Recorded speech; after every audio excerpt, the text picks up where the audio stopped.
Samaritans, can I help you? The majority of our work is on the telephone, being available to the most vulnerable people who are suffering distress or despair. But also there's a level of kindness that goes into it, that we are just there to befriend people when sometimes they feel like there's nowhere else to turn. It's not unusual for us to take a call from somebody who has nobody else to talk to at all in their lives. So we provide a very, very important outlet where people can discuss what's troubling them. And if what you're going through in life feels so overwhelming to the point where you feel that you can't articulate those feelings, that's a huge weight to bear. And for some people, it's almost too much to bear. That's not a conversation that's very easy to have with a parent or a friend or your partner. There is a difference in the way that men call, which I think it's important for us to recognise.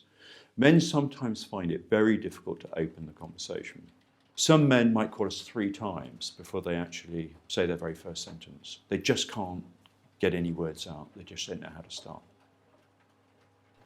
Typically, if you just ask a very direct question sometimes to a man, which is how are you feeling, they won't necessarily answer the question. If you ask them what's on their mind or what's happening in your life at the moment, they find it easier to respond. I don't think we can overlook the fact that there's been a financial crash in recent years, and so I think the notion of men being a breadwinner is still quite prevalent in our society on the whole. And so I think when men feel like they can't fulfil that role, that's when things can often turn very, very bad for them. People feeling like they're not fulfilling the role that society, that their family, that they expect of themselves. I would expect every other call to be male. The characteristics of those calls, however, may be somewhat different. So we would typically take a call from a woman. It may last 30 to 40 minutes. A male call last year, at the beginning of the year, would have probably been about 7 minutes. So although men are calling, although men may want to say something to us, something is happening in that call that makes it somewhat shorter. We did a lot of work last year in trying to understand the way that men try and communicate and the way that we try and listen.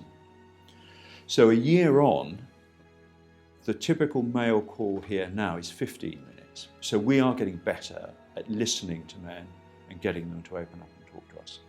The issue really isn't that men don't want to talk to us, it's are we really listening and can we get them to open up, trust us and share their deepest thoughts with us.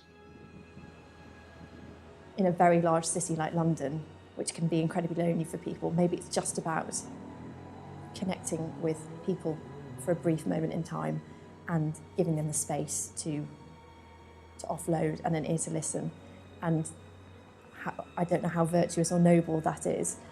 It's actually very simple in a way. It's really uncomplicated. Samaritans, can I help you?